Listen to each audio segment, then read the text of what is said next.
Removing rack latches.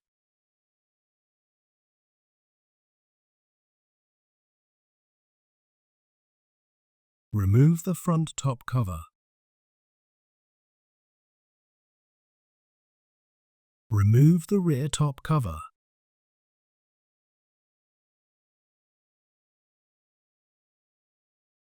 Remove the following components from the system. Disconnect the cable on the rack latch from the system board assembly. Note, the cable connection location will vary in different system configurations.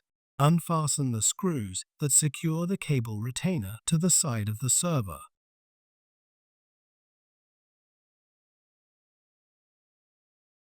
Lift the lower part of the cable retainer to remove it from the chassis. Unfasten the screws that secure the rack latch.